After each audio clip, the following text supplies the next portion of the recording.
Hello and welcome to Indus Special. I'm Meshal Malik. Myanmar's highest court rejected the appeal of two imprisoned Reuters journalists on Tuesday. Journalists Walon and Kwaso U were charged under Myanmar's Official Secrets Act and sentenced to 7 years in prison last September. This case has sparked global outrage against Myanmar, a country which was already under immense scrutiny for its ethnic cleansing of the Rohingya Muslims. On tonight's show, we'll discuss the case of these journalists and also explore Myanmar's position in the global scenario. We will also discuss on the show tonight how journalists risk their lives and cover conflict in the search for the truth. But first, we start from Myanmar. Joining us for this discussion is Mr. Emran Feroz, who's a journalist joining us from Germany. We're also joined by Ms. Ieva Miluna, who is an international law expert joining us from Latvia. Thank you so much for joining us. Ms. Ieva, let me begin with you. Can you give us a brief overview of this trial, what was happening, what the maximum sentence was for a crime like this, and just take us through it? Basically, the sentencing those two journalists for 2 years is largely questionable from an international law and the law of armed conflict perspective. Namely, I would wish to speak about the right to due process and the right to fair trial. Yeah. Of course, in this particular wartime situation, there is a very sensitive issue of how much information journalists have. And in this aspect, as far as I have read and studied the case, the journalists have revealed all the information to the public and all the information have been known to the public. Yeah. So in this aspect, public already knew what was going on.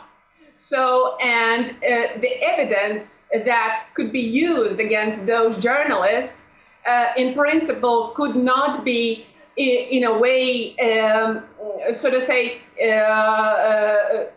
secret. Yeah. Ms. Ieva, sorry to interrupt you there, but just for our viewers at home as well, can you just tell us what the evidence on them was seen as for going against national security? What was the claim that the prosecution was making? I'm not that detailed got into the case. However, as far as I understand, the information that the journalists had were actually based on the violations that Myanmar considers to be a violations of Myanmar Secrets Act. Yeah. And the particular instances that Reuters reproduced from this Myanmar Secrets Act was largely political in a way. Because usually when individuals are basically put on trial in a criminal case, they usually are sentenced on the basis of criminal laws and not on the basis of the Myanmar Secrets Act. Yeah. So we need to look at a particular crime. Yeah. And Ms. Ieva, just tell us this Official Secrets Act is, and there's a lot of emphasis being drawn on the fact that it's a colonial law. What is the significance of that? Well, in the Official Secrets Act, states usually reveal what are the particular threats to the state. So if there are some elements of colonialism, then of course this may turn into the direction of a discussion. What are the interests to be put in this Secrets Act of Myanmar? Yeah. However, in this case, we don't know what are the exact interests, and I guess they are not revealed to the public. Yeah. And let's bring in Mr. Emran in conversation as well. Mr. Emran, tell us, why do you think this was such a landmark case at this point in time? Why was it given so much attention, and what was happening there exactly? Yeah, as far as I followed the case, and as my colleague just mentioned, I didn't follow it in that much detail, but it just seems that we have a journalist on the one side who just did his job and revealed certain things, and on the other side we have the government, the Myanmar government, which is known for different crimes, different human rights violations, that it has committed during the last months and years, also against the Muslim minority and all this stuff. So it is. I think it's just obvious that such a state, such a government, doesn't really hesitate to act against journalists if these journalists are reporting against the interests of this very state. Yeah, and please tell us, what do you think in this global atmosphere of so much conflict? What are the ethics that journalists are confronted with, and what do you think are the parameters for them reporting? Yeah, I think it has become really, really difficult and dangerous around the globe to live as a journalist. Personally, I'm a journalist who's covering war and conflict, especially from Afghanistan, and in countries like that, I think it's obvious that this is a very dangerous job. But at the very same time, I think that globally speaking, journalists are facing a lot of pressure. For example, I'm living here in Germany, but I was born and raised in Austria. I'm also reporting a lot from Austria, and just last week we have seen reports about how the press freedom in Austria is under attack because we have a right-wing government there, which is constantly attacking media and journalists. Yeah. And I think this is a global phenomenon, and we also see it in countries like Myanmar and in different other countries all around the globe. And I think that, we have to fight against this, against journalists. As journalists, we have to fight against this. Yeah, and Mr. Emran, hold on to that thought. We're also joined by Christiane Waked, who's a journalist joining us from Beirut. Thank you so much, Ms. Christiane, for joining us today.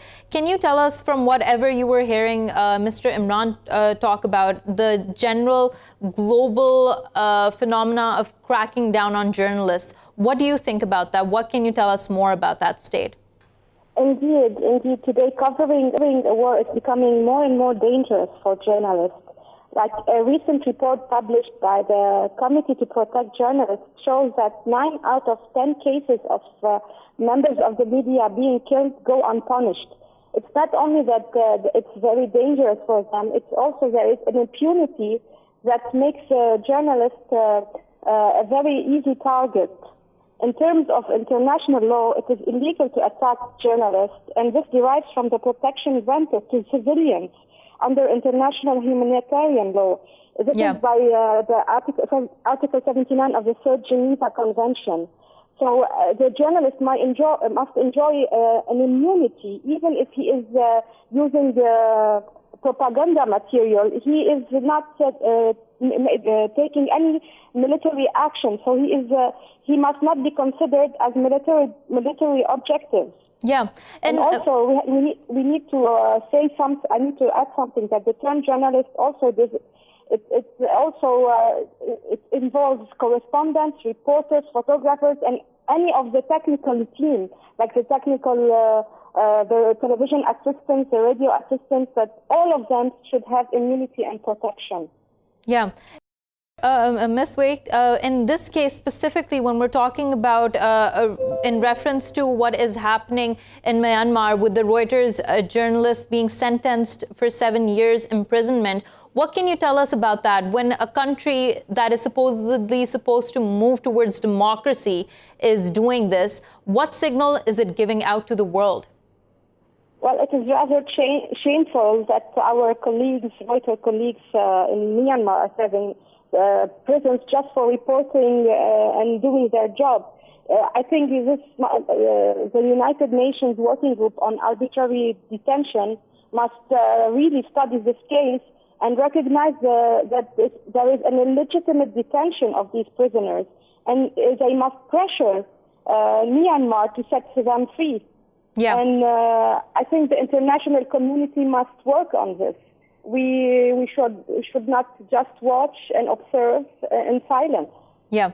And Ms. Ieva, building whatever Ms. Christiane was talking about in this instance about international law, what role do you think the UN and other international governing bodies are playing in the protection of journalists? And do you think that role is effective enough? Yes, we have seen that the United Nations Secretary General, Mr. Guterres, has condemned the detainment of the journalists.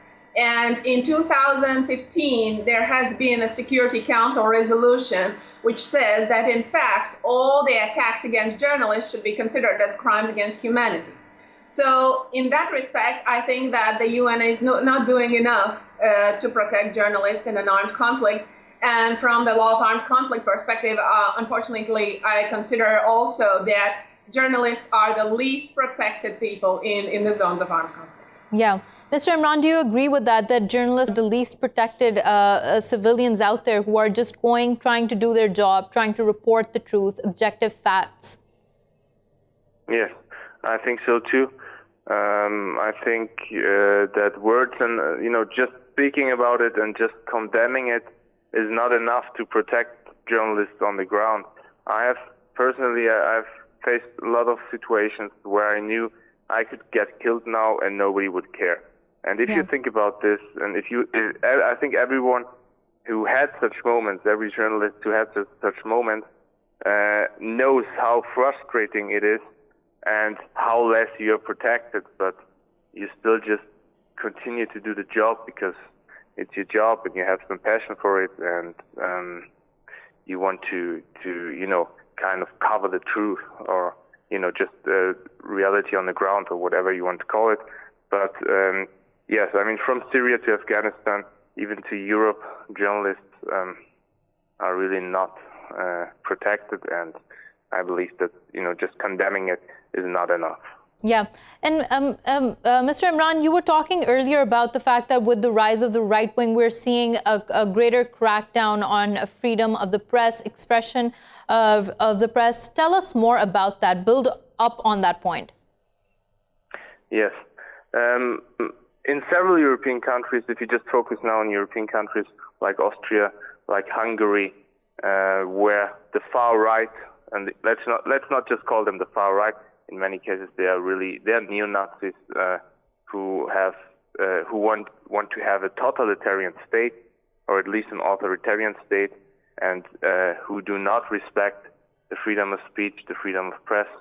I think that these people have a very clear agenda. I mean, we have also seen it in Germany and in large parts of the German-speaking Europe, because there is a word these people have created.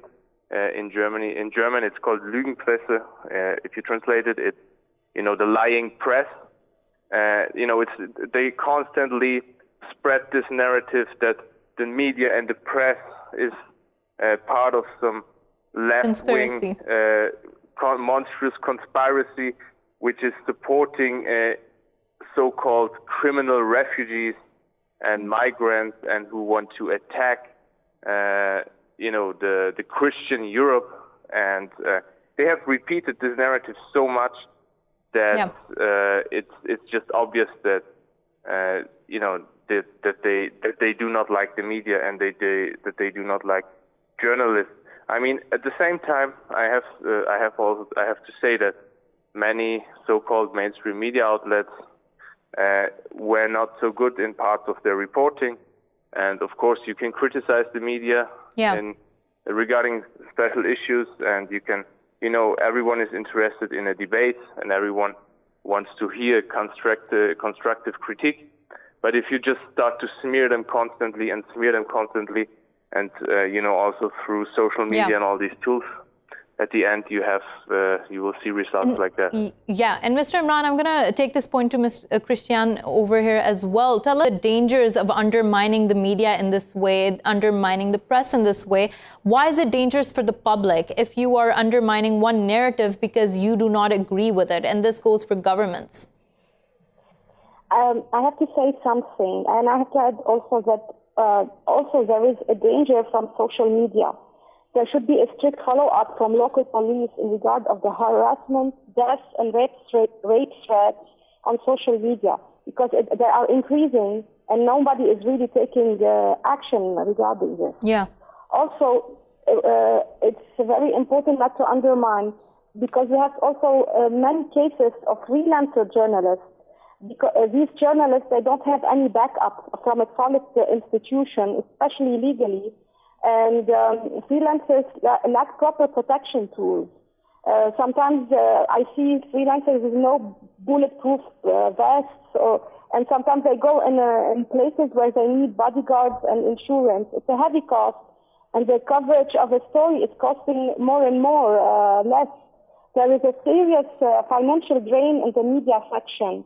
Yeah. And it's pushing many journalists to give up on their mission and then change their jobs. There should not be, no one should undermine the mission of a journalist, because right now it's the only one who is reporting and telling what's really going on the ground. A journalist in his core is an activist for the truth.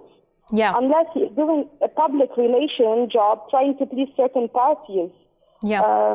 That's why the journalist is a missioner of truth, and that's why we should not undermine his safety, because he is the protector of democracy.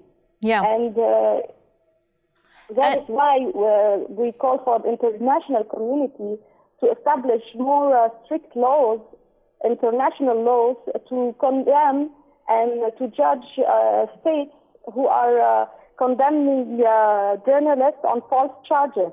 Yeah. And Ms. Ieva, you've heard journalists make very, very strong statements about why journalism is in danger, and when it is undermined, what other consequences come about because of that. Can you tell us, in international law, are there any measures, are there any conventions that give impunity to these journalists, regardless of where they are reporting, and especially when we're talking about conflict zones? Do you think that there is any convention out there that is giving due protection to these journalists? In principle, Geneva Conventions and additional protocols to the Geneva Conventions define two categories currently. There are war correspondents that are basically accompanying the armed forces, and they are part of the armed forces. And then there are the independent journalists. But the protection lacks the very basic substantive guarantees that journalists should have in international law, because journalists, as my colleagues said, are really embodiment of the freedom of expression in the zones of armed conflict, because they do reflect what is happening. So, and currently, journalists are protected under the definition of civilians in the times of an armed conflict, and basically they should act as civilians. But of course, journalists go much more further than the civilians, and journalists do not engage in hostilities, but they wish to reflect the information, the correct information of what is happening in the zones of armed conflict. Yeah. Ms. Ieva, what do you think can be done, a practical implementation to make sure that the freedom that you have mentioned is embodied in the Geneva Convention is actually implemented in real life situations? Now, this case in Myanmar is a prime example of how these journalists were very vulnerable, and that was taken advantage of. What can happen in the international community to prevent cases like this in the future?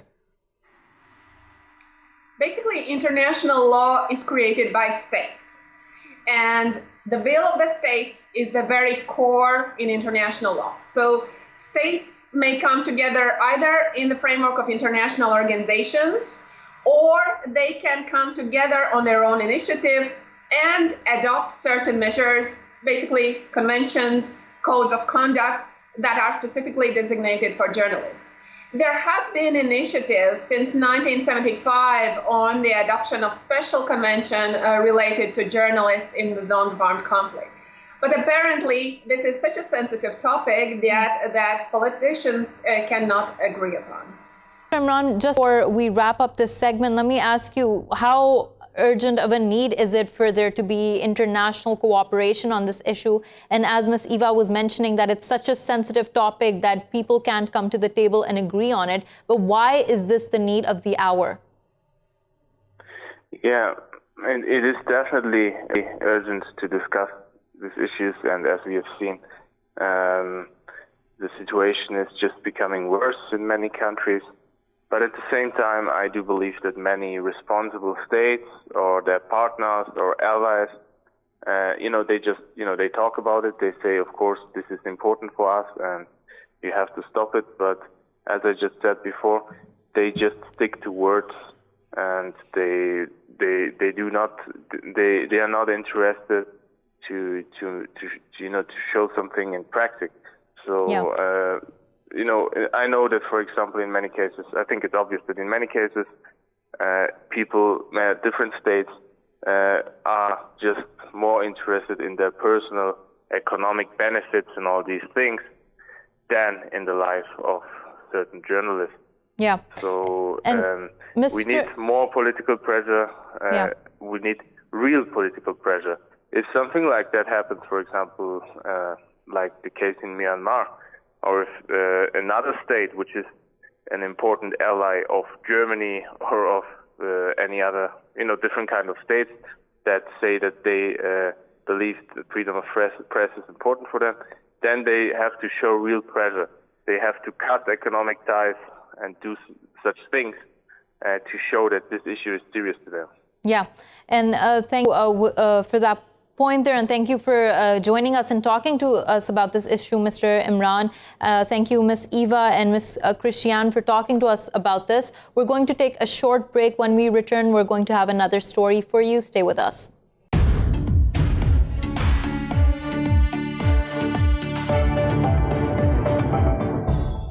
Welcome back to Indus Special while we continue our discussion. Now, many reports regarded 2018 as one of the deadliest years for journalists. According to the Committee to Protect Journalists, more than 250 journalists were imprisoned globally, and 34 were murdered in retaliation for their work. The report estimates that 54 journalists died while covering conflict. On tonight's show, we'll focus on all those journalists who cover conflict, risk their life, and put themselves in the range of chaos to report the truth. Joining us for this discussion today is Mr. Alberto Garcia, who's a journalist who has covered Syria and is joining us from Spain right now. We're also joined by Mr. Alejandro Matran, who's a journalist who covered Palestine and the Israeli conflict and Jordan. He's joining us from London right now. Thank you both for joining us. Mr. Alberto, let me begin with you. We are seeing the rise of conflict in almost every part of the world. And with that, we do know that reports come out every other day. And the people behind this are journalists who are going and risking their lives. Now, why is their duty to report the truth in these parts of the world so very important?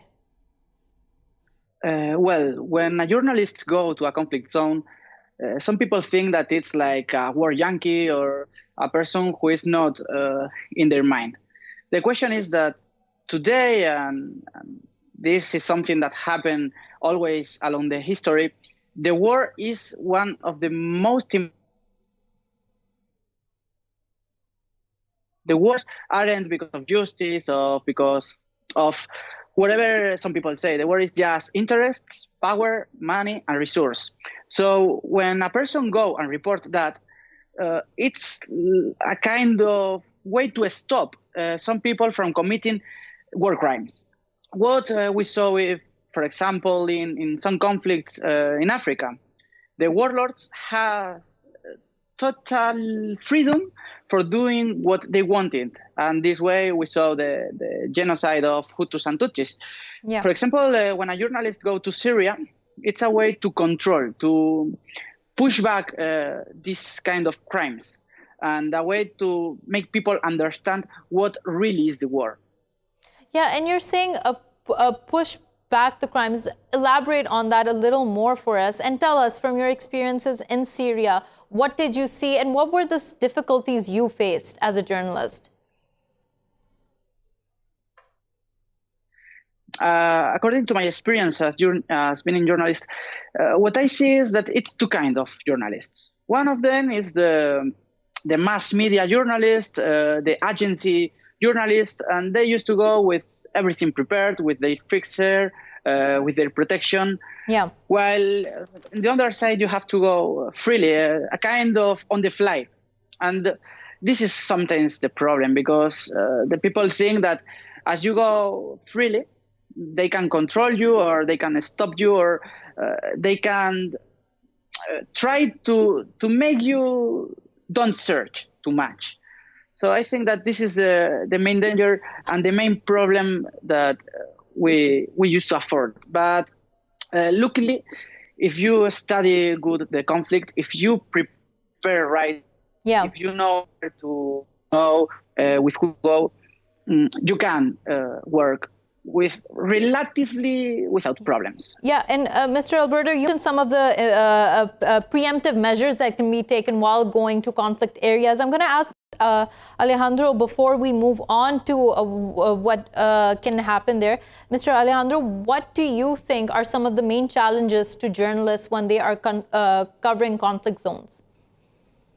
Well, the main challenge I would say is exactly what my colleague just said, is just to study the area you're going to, study people, study even the language. Everyone that wants to go there needs to understand the context, and that's actually the helpful thing in all of this, because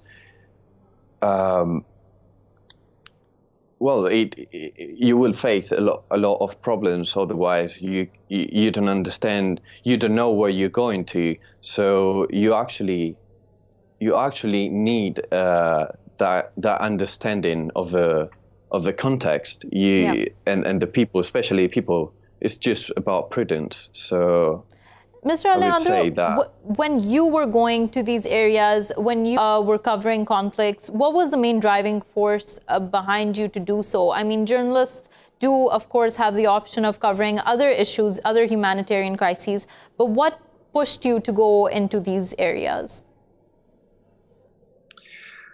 Well, again, as my colleague says, this is not about justice, this is more about power. So justice, according to my own beliefs, is more related to what a journalist can do there, about saying the truth of what's happening there, and not about the conflict in itself. So I believe going there and report news from there, report what's going on there, it's more important than being in any other place, basically, right now. And give us a true sense of the real dangers that journalists are facing when they are going out in these areas. What is the threat to their life and security? Now, Mr. Alberto did talk about the fact that there are some preemptive measures you can take, but isn't it so that despite that, since there are so many variables involved in a conflict, there is no assurity of your safety? No, of course, you're not safe in any case. First of all, it all depends on your passport. That's the main document that gives you more or less things. And then you also need to know to have that preventive measures. And in any case, you never know. You never know what can happen, even though you have the right passport that cannot ensure that you're going to be safe in any case. I had experiences, and especially in Israel, I've been stopped in the street because maybe of my look or whatever. You never know what's the thing that wakes something in the other. So you need to be really careful about that. And Hind Khoudray, who is a journalist joining us from Gaza. Thank you so much for joining us. Ms. Hind, tell us about the state of journalists in Gaza right now. We are hearing about the humanitarian crisis there. We hear about the protests that take place at the fence each and every week. Tell us the threat to journalists when they are trying to perform their duty and just report. Well, hello from Gaza. As you mentioned that the situation in Gaza is very, very hard these days.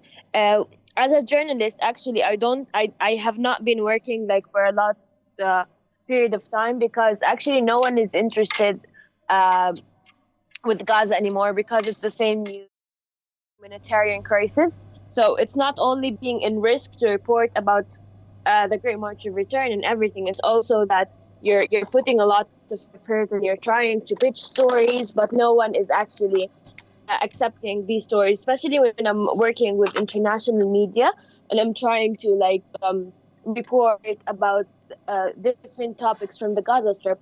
I covered the Great March of Return for more than 8 months, and every Friday I used to go. I was putting my life in danger. Sometimes I got bullets across my head. I got affected by tear gas canisters every time. And actually, I don't go there anymore because it's difficult and it's very hard, because it's the same thing happening over and over again. And it's not getting much attention as it used to get in the previous months. And the situation in Gaza is like... I'm sorry to interrupt here, but you mentioned here the how international mainstream media does not respond well to the stories on Gaza. Elaborate on that a little more for us. Tell us what has been some of the response maybe that you have received or fellow journalists have received when they have tried to pitch stories regarding Gaza. Okay, so for instance, I used to work lives for... I don't want to mention the name of the news agency, but I used to cover every Friday, every time, what used to happen. And I really used to put my life in severe risk. And as a freelancer, I have nothing to protect me, you know? So after all of these time, they're like, we're not interested in Gaza anymore. And sometimes if I was working and I had something normal, like no tear gas or no gunshots, they won't even take the package or the ASLive, you know? Yeah. And I'm in a stage that I'm trying to pitch more stories for another international media. And some people know we're not interested. There's other things going on. Yeah, and Ms. Hind, on that point, I want to ask Mr. Alberto here as well. Do you think that there is a conflict fatigue? And when a conflict has been prolonged for so long, this is a case that most conflicts face when journalists try to report on them, that international media just does not show interest any longer? Yeah, I think that this is the main problem for conflict journalists. For example, the war of Afghanistan, now the Taliban are stronger than ever, and there are no Western journalists or almost Western journalists because they don't pay. For example, for an article about Syria from Syria, Spanish media paid 35 euros. And this is really little money. With this, you can even survive one day. Yeah. So in long-term conflicts, the problem is that the journalists are completely alone. And in those moments is when everything is dangerous, because you don't have money, so you can't search for fixers. You have to make by your own, on the fly, everything. So this is very dangerous, because when you are in a conflict, there are a lot of no-man lands, no government areas. Yeah. And if you don't have money, they want to kidnap you. Yeah. And Mr. Tell us from your point of view as well, both these journalists talked about how conflicts do many people lose interest regarding them, and thus their stories are not seen as being as meaningful or as significant as they were previously. Tell us what journalists can do, or what is the solution to this in your eyes, if there is any? Well, if there's any solution, I don't really know. I would be doing that if I knew. I wish I can get to that solution, but at the moment the only thing we can do is just report what's going on, and as they say, especially in Palestine, it's media are not interested in actually not even governments are interested in and every time that someone dies there, nobody cares. So but our duty is actually report it and keep reporting every single thing that happens there. Yeah. And when you're reporting so many lives being lost, do you think there is this issue, this dilemma of trying to and wanting to humanize each and every life, but just not being able to do so because the conflict is so large and no one will listen to it? Or do you think that is the way to bring about attention to the story, by giving a pitch of a story that humanizes one person who becomes the face of the conflict? No, it's not only about dead people. It's not only about faces and martyrs. It's more about situations. We don't only report when someone dies. Obviously, everything that happened matters. So, it's not about people being the face of a conflict, but situations that actually happened and must be in the history books. And sometimes I believe they would never be in there. Yeah. Ms. Hind, when we're talking about all of this, you talked about how you don't report on the fence anymore. Now, what do you think other journalists who are going and reporting still, what is their feedback? What do you feel is the overall response? Well, actually, we all know that there's a ceasefire agreement between both parties, and it's not violent as it used to. They only go to report about such stories because their channel or news outlet is interested. Yeah. As a person living in Gaza Strip and as a news reporter, I am not willing to go there anymore because I feel that all of these people were killed for the sake of political benefits, So everyone knows that this is not a protest. This is something that has been used to make or take advantage of the things they want to take advantage of. But again, I wanted to say that the situation in Gaza is not very stable. It's not very clear. We still don't know what the upcoming months are hiding for us. Yeah. So I had a couple of problems after working with Amnesty International, other than being a journalist in the Gaza Strip, and this is a whole new different story that I'm not also being able to work as a fixer anymore because banning me to sponsor my own clients. So and this is another story that no one actually knows because I'm not talking about this or discussing because I'm still giving the government in Gaza some space to go back and to give me these advantages again.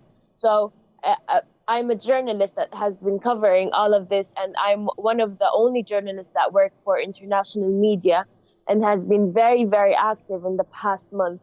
And from the first thing, they stopped my work.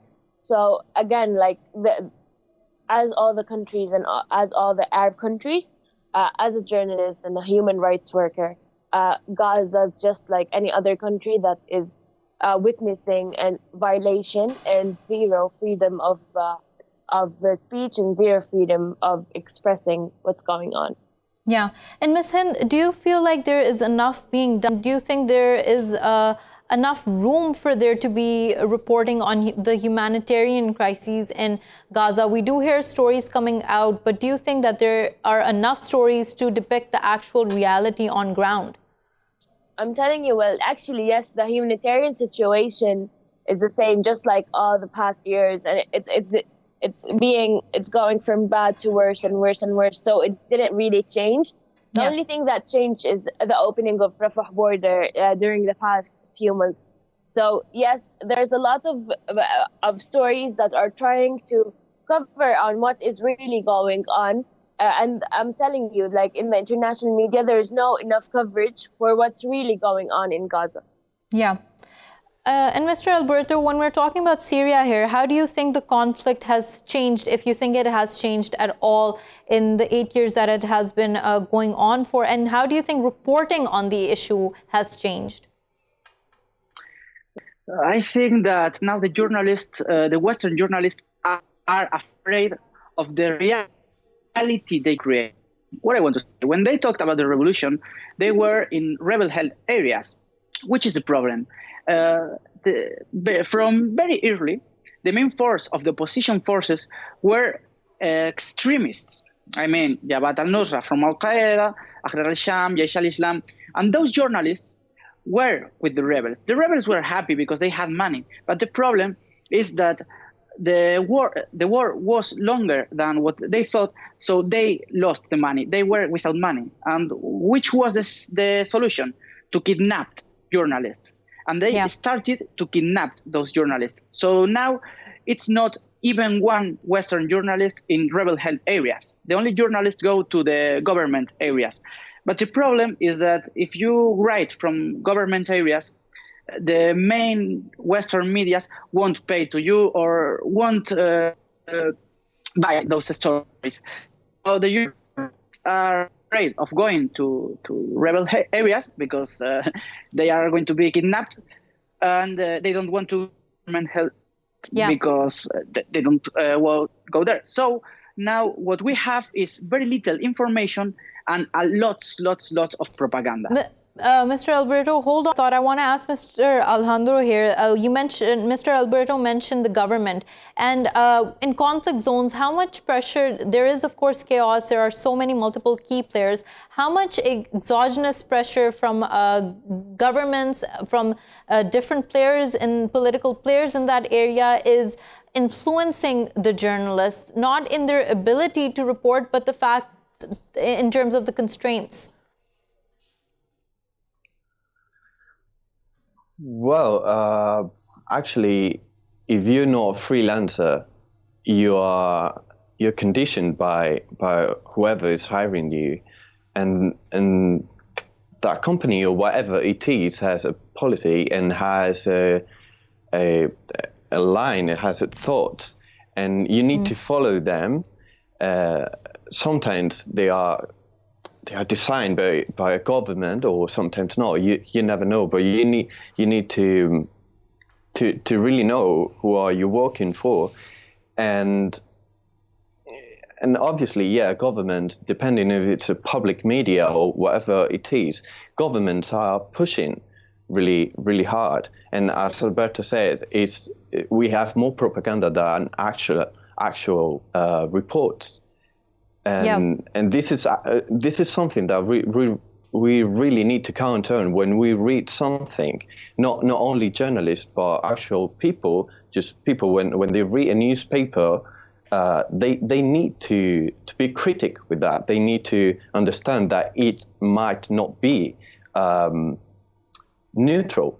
Yeah, it might be contaminated or by a government or by the media itself, the line of the media itself, because it's not possible to be absolutely neutral. Yeah.